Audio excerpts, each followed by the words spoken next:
Thank you very much. Good afternoon, everybody. Thank you for the invitation and thank you for being here. It's a pleasure and an honor to be invited by Aspekt to Bratislava. I'm going to talk about Yugoslav feminism in the 1970s, going probably a bit into the 1980s.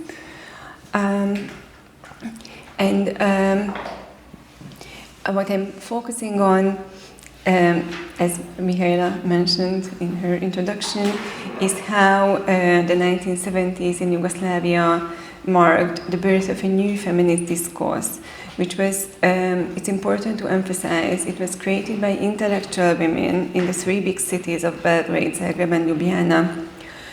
So in many ways, what they did was limited to a middle class, upper middle class intellectual milieu, and this was partly due to the fact of the limitations of the socialist state, but also their own interests.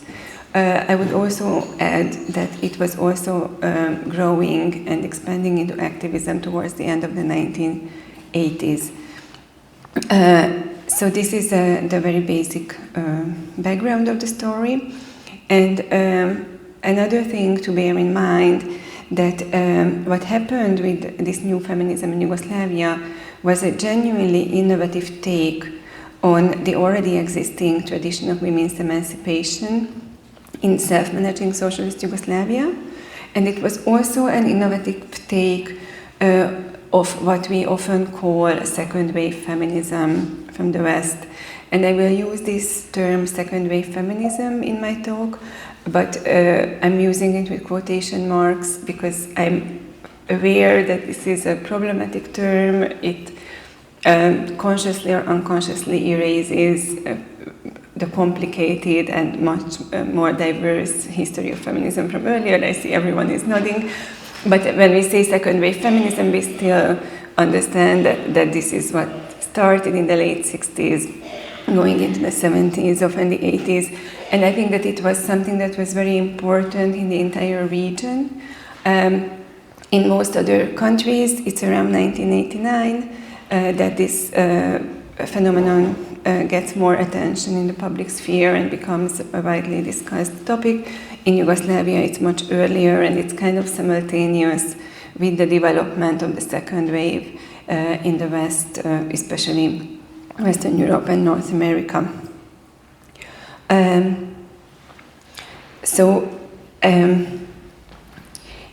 Also to add and to emphasize that whereas I will talk about this feminist phenomenon, but this is by no means to erase the importance of socialist women's emancipation and what happened in terms of women's rights with the socialist countries. Again, I think that this is probably not something that we have to highlight so much in Bratislava, but when I talk to a Western audience, then there is often this lack of knowledge about the socialist achievements. I would still differentiate between the term feminism and socialist women's emancipation or socialist women's rights for many reasons, but what is important with the appearance of feminism in Yugoslavia is that this new appearance of this new kind of feminism in the 70s is that they prioritize women as individuals and as a group, and they locate patriarchy as the main source of oppression. And they prioritize the role of the importance of the elimination of patriarchy over the class struggle, which changes many things, as I will show later in the presentation. The difference between this type of feminism appearing in Yugoslavia in the 70s in comparison to other countries in Central Europe in the late 80s, early 90s, that the context is still socialism and not capitalism. And a lot of the, many times, the issue of class is taken for granted. So it's not the way as it is in the 90s in East Central Europe, that it becomes problematic to talk about class. In this case, the reason that class is not so much in center stage is that it's taken for granted. Of course we care about class, of course it matters, but let's also talk about women. I consider this phenomenon of Yugoslav feminism a form of dissent. It's not dissidence, it doesn't disengage from the state, it doesn't think of the state socialist regime in Yugoslavia as illegitimate, but it's harshly criticizing it for its unfulfilled promise of women's emancipation. And this puts them into this internal oppositional position when they try to engage with the state and want to achieve changes. But they're also questioning one of its main successes. There is studies about this, how socialist women's emancipation was one of these Cold War policy soft weapons, essentially, to show the superiority of socialism over capitalism. I will focus in the talk on some of the methodological difficulties, and I will also show you a couple of these inspirational examples in writing the intellectual history of feminism in Yugoslavia. I chose intellectual history as the framework of my research because I think that it's extremely important to highlight women as thinkers, as intellectuals, and to show that there is significant intellectual production in the region of East Central Europe that is original and is changing the game in many ways in comparison to Western intellectual discourses and traditions. And it enables me to put feminism in dialogue with other political ideologies. So just to say that I'm working on feminism, but there is a whole story behind this. There has been a lot of efforts to reinstate or to show that there is important intellectual traditions and traditions of political thought in Eastern and Central Europe. This is probably the most impressive outcome of the research that has been done in various projects led by Balázs Trencsényi at the Central European University. It also it was preceded by this series of source volumes. I'm also showing this because if any of you is teaching and uses English sources, then this is an excellent resource for that. And we will talk about this other book in a couple of hours, but this is the collection of feminist sources from the region I've prepared with colleagues. Sorry? Yes.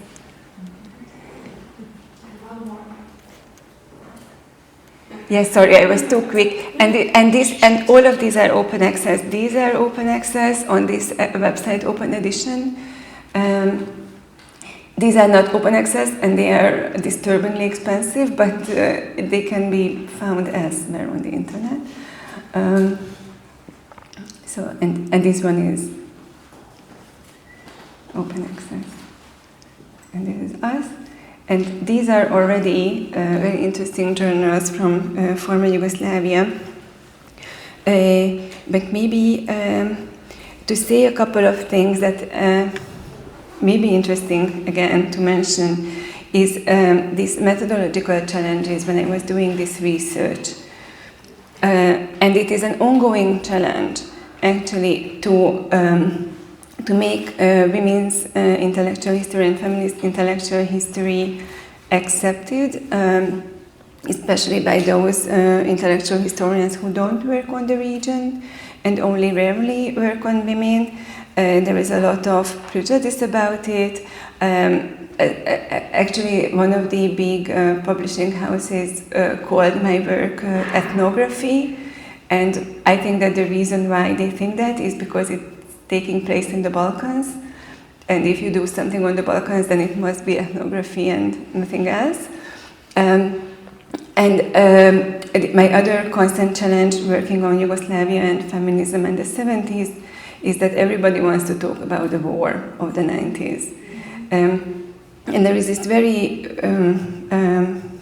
there's a very strong caesura actually that comes with the war, and it is also part of the knowledge production and what is being preserved, because this history of the 70s and the 80s by large gets forgotten after the 90s.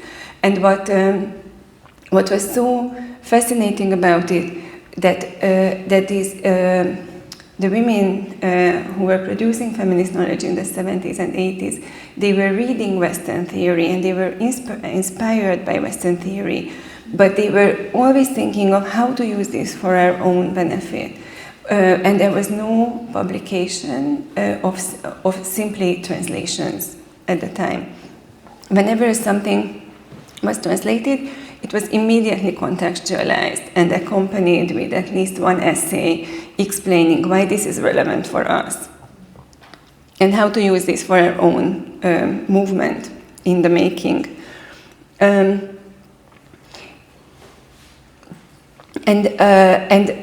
Another thing to mention, that in that language, in the language of feminism in the 70s and 80s, Marxism was still kind of a mother tongue, especially Yugoslav self-managing socialism and Marxism. And this is what then gets inspired and infused by different schools of critical Marxism, especially the Frankfurt School.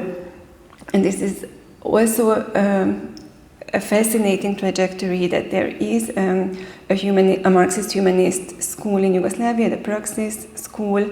They were hosting these very famous Korčula summer schools, where everybody went from the different Marxist, progressive Marxist groups all over the world. But the Praxis School gets sidelined after the Croatian Spring and after 1968. And these people from Praxis are the professors who teach the new feminist generation, and that's a very interesting interaction. So maybe in the Q&A we can talk about it a bit more.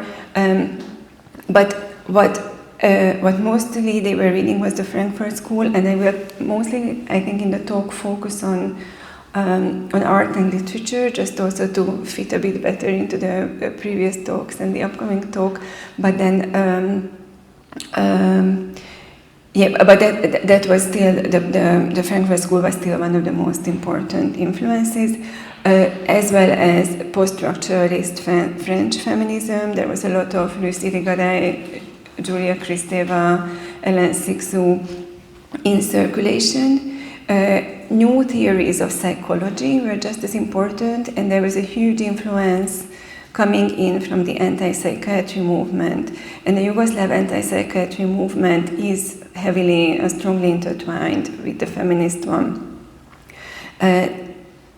Western forms of theory and sociology, anthropology and sociology were also there. This is actually also a good connection point with other contexts, because I know that in Poland, you know this better, but to some extent in Czechoslovakia, in Romania, in Hungary, gender theories and feminist knowledge were often coming in through sociology.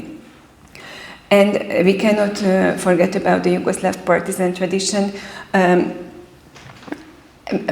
don't know how many of you know, but the Yugoslav partisan army liberated Yugoslavia during the Second World War, so this is why the Soviet Union didn't come in with Soviet troops, because there was no need and it would have been difficult to justify. But what is maybe less known is that to a large extent this was possible because Tito realized that there are no more male bodies to mobilize for the war, so they started recruiting women for the partisan army. And this is when the Communist Party of Yugoslavia changed this entire approach to women's rights, and they all of a sudden embraced giving women the suffrage immediately after they win the war, which had been heavily contested within the party before. So this tradition was there, and what this young generation of women realized was that their mothers, who were partisans, they were equally fighting the war to their fathers, are still doing the dishes, still taking care of the dirty laundry. They didn't get the promotions their fathers got, no matter where they were working. And this made them think from a young age. So what just happened here with this tradition? And I will show you a couple of the journals. So it started out with discussions at kitchen tables. Yugoslavia was indeed a bit more open than many other countries in the region. People could go on scholarships abroad.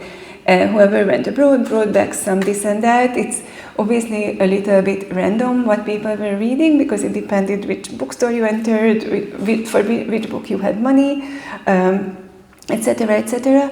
But they started publishing, and the first publication came out in this journal Žena in 1972 with the title "What is Happening to the American Women?" And it was written by Silva Mesnaric, who is a sociologist, and she's still a professor working in Ljubljana.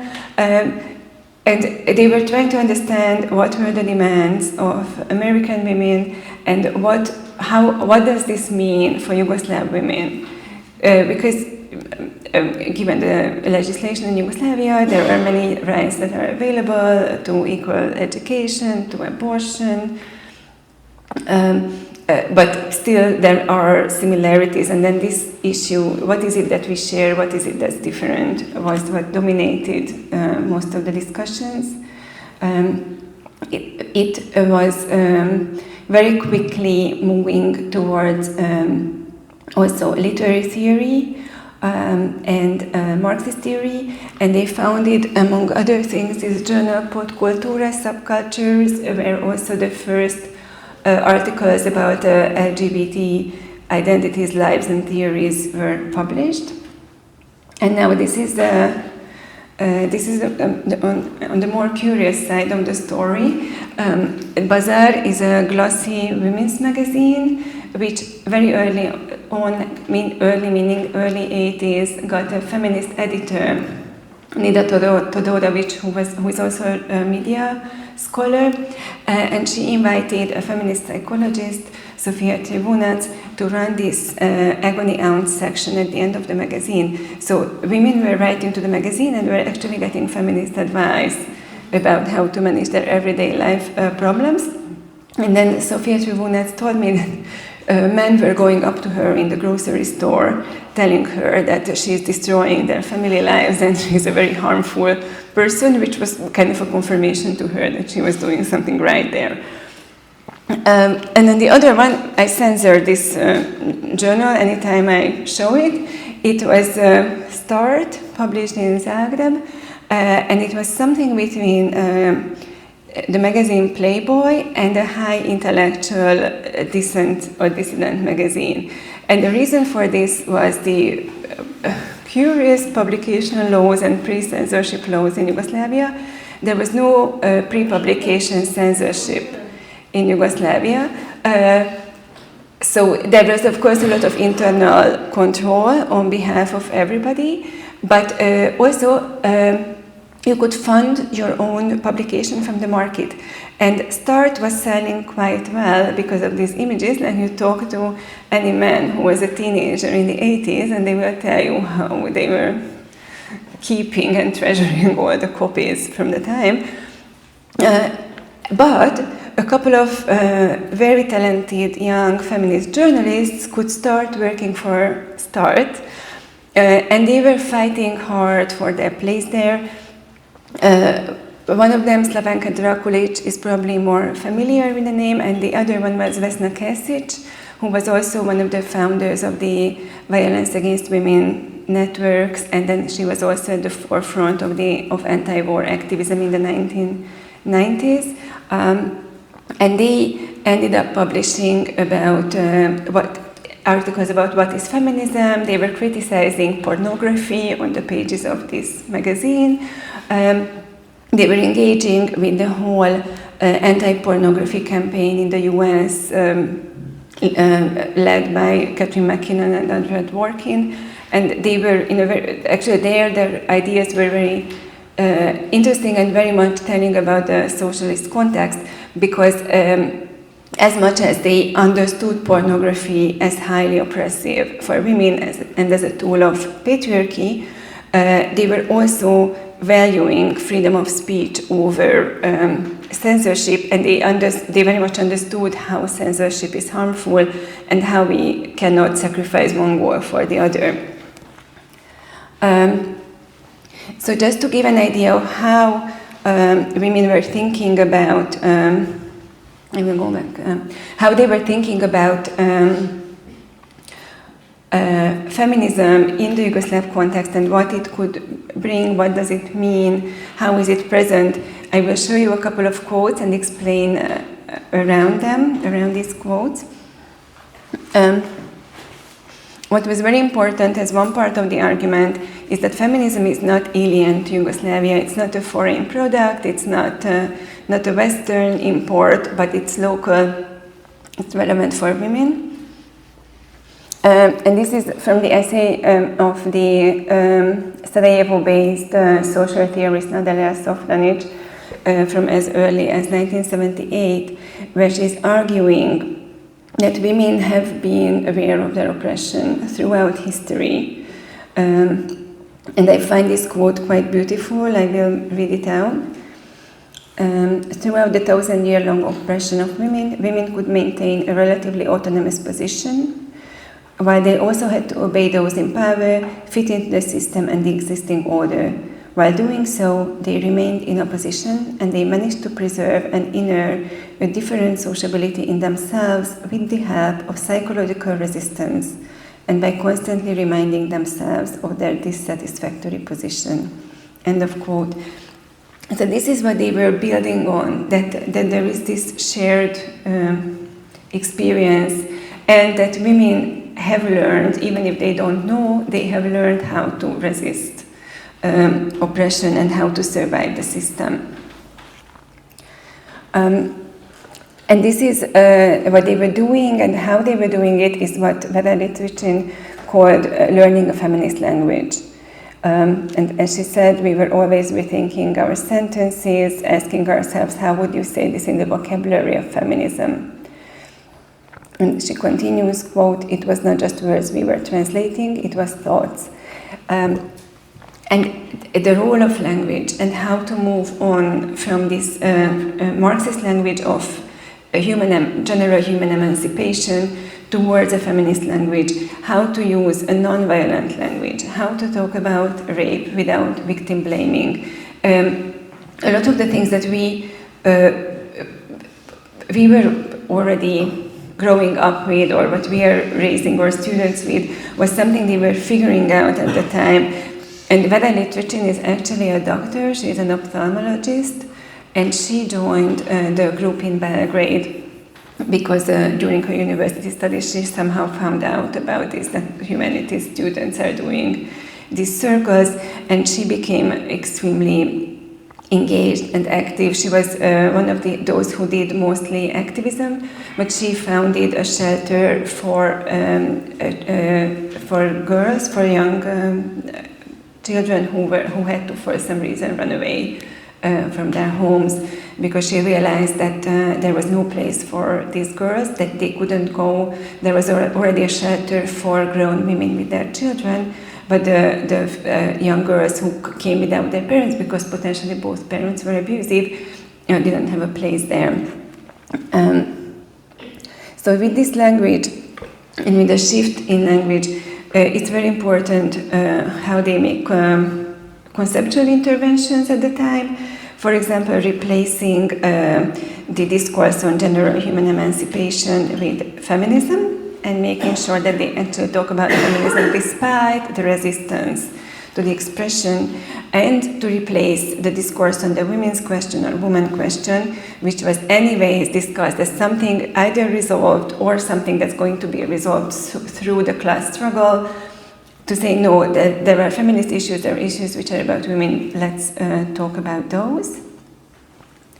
And this is this is very much part of the spirit of the 70s, that there is this idea that global sisterhood is the solution, that if we emphasize what is shared, what is in common all across the globe for women, we can build a stronger movement. And obviously it has its pitfalls, but it was also very powerful in terms of proving to the Yugoslav system that feminism has a place within the country and needs to be taken seriously. And this is also this quote by Vesna Pusic, who is a sociologist, and she was also, now I'm not entirely sure anymore, but she was Minister of Equal Rights at some point in Croatia in the early 2000s. So she is arguing here for this global aspect, but she's also using a lot of the Marxist language to support her argument. When she says, quote, "If we approach feminism as a manifestation of one broad global theory, we will much more easily get the dimension of the universality it contains. In other words, even if it is not a theory in itself, it presents a manifestation and is an integral part of one broad theory of social change and dialectical development of society." So this end of the quote about the dialectical development and the broad theory of social change is speaking to the Yugoslav intellectual public, claiming the feminism's place there. And this is another quote by Zsófia Lóránd and Ivan Vejvoda, who are both sociologists, or were sociologists, again arguing for this universal experience of women which justify feminism and its place.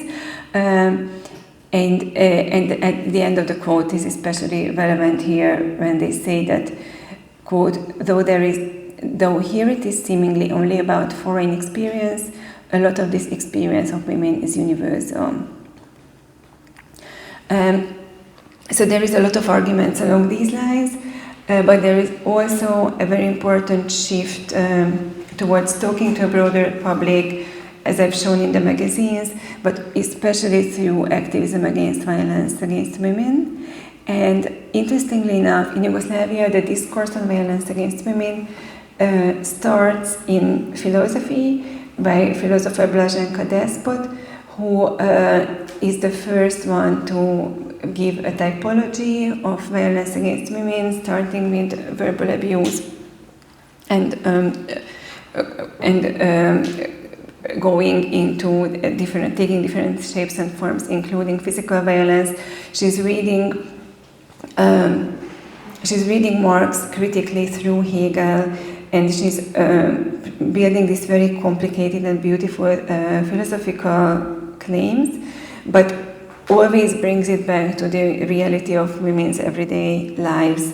And when it comes to the issue of how women participate in politics and what is their place in Yugoslav self-managing socialism, she emphasizes that we cannot talk about this until we take the reality, including violence, in their lives seriously. And you can read the quote on the board, which ends with this sentence: "Self-managers beat their wives to approve of the old relationship to nature." And she's very much critical of this. She says that the problem with Marx essentially is that he thinks of nature as unchangeable, and at the same time, when women in socialism are constantly talked about as mothers, and the legitimation of women's rights is their motherhood, that reduces them to their biological role, reduces them to nature, and it makes change in gender relations impossible.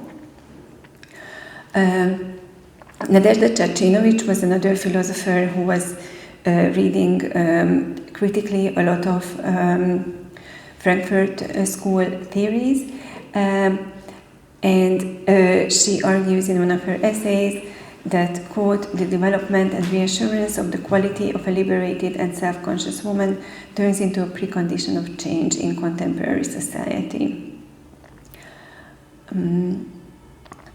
And there is a lot of discussions about consciousness and the importance of women's consciousness, and I find this very interesting, this travel of the term consciousness from Marx to Western second wave feminism, and how it comes back into the Yugoslav context and gets reread and reused from a feminist perspective.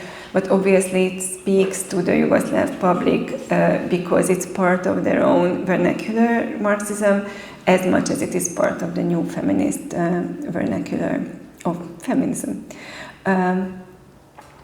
These are the two women who were both activists and intellectuals working towards feminist activism, but I will skip the part about them and maybe talk a bit about the art scene. Can you go back? Yes. Thank you. You're welcome. Yeah. So maybe just to talk a little bit about the art scene, because that was one of the motors of feminist activism and feminist organizing, especially the Students' Cultural Center in Belgrade, where after the student protests in 1968, the deal between Tito and the Tito leadership and the students was that they get these spaces where they have a lot of freedom. They can essentially do whatever they want. What is important is that a couple of principles cannot be questioned. The importance of the people's liberation struggle, so the partisan movement that won the Second World War, and the role of Tito. There was no space for any kind of ethno-nationalism, and the importance of the socialist revolution. But if these things were more or less respected, it was okay to do whatever. And this was a niche for feminists as well, and it was not to a large extent thanks to Dunja Blažević, who was the first director of the gallery, of the art gallery of the Students' Cultural Center, who made sure that there could be feminist events, feminist seminars. And she was one of the initiators of this big feminist conference in 1978, to which a lot of women from especially Western Europe and a couple of them from the United States and very, very few from Central and Eastern Europe came. And this shows very well the different connections between Yugoslavia and the world. I think there was one scholar, Eva Moravska, from Poland, and one or two people from Hungary, but otherwise it was Western people, but it was an international feminist conference. And Dunja gave this interview in 82 about her own position in this story. She was the daughter of a high-ranking communist politician, so she had a lot more protection than others, but it became a project of her life that she helps others and make things happen for them. And with her and Bojana Pejic and Biljana Tomic, all of them were feminist curators, feminist art could also start to grow and spread. And this happened parallel with the discussions about the écriture féminine, and it became a very politicized, heavily politicized concept in this context, because it replaced this term ženskopismo, women's writing, which simply meant anything written by women. And what they were arguing is that no, they translated it as ženskopismo, and it was to replace ženska književnost, women's literature, which was anything written by women. Sorry. Écriture féminine is a very complicated concept. There are many interpretations to it, but that there is something in the nature of language that has to be changed in order for it to be liberating for women or to represent women's experiences was there. And women writers of the time developed something that I call writing the sisterhood. They were writing polyphonic texts, sometimes novels, sometimes essays, but it was always very important to give space to women's subjectivity, and that it's always a complex set of different types of voices by different women. Rada Iverković has her essay Women's Creativity and the Creation of Women from 1979 going around this issue. And she's asking whether this, she's writing about repetitive kinds of techniques of work and how, for example, textile art is less acknowledged than sculptures or paintings in art history, and connects this to the issue that this is similar to housework and how this kind of despised techniques are despised because of the gender nature of them. There are a bunch of artworks earlier, from before the feminist art and literature gaining more space. These are a couple of examples, which I think are very interesting in the sense that they all investigate this issue of gender equality in Yugoslavia. But what they do with it is that they always go back to some kind of traditional patterns in order to show that something is wrong. So women get killed, women get raped, women get slapped, women get shouted at. Instead, so it shows that there is a problem, but it doesn't show how to move out of it or how to move beyond it. Whereas, for example, these early novels by Slovenka Drakulić or Dubravka Ogršić, or as I will show in the next slide by Irina Verklian, they do this kind of writing differently about women, putting women's bodies in different positions. For Slovenka Drakulić, there is a lot about the female body as a sick body and how the sexualized body becomes something else, something alienated from itself. Or what Dubravka Ogršić does with these plays, with narrative techniques, is to show how it is very important to have a female narrator, because certain stories you cannot tell, or if you have a dialogue, certain stories will not be told to the narrator of the text if the narrator is not a woman. So how to make the other character speak and what the other character tells you is very much depending on who is listening.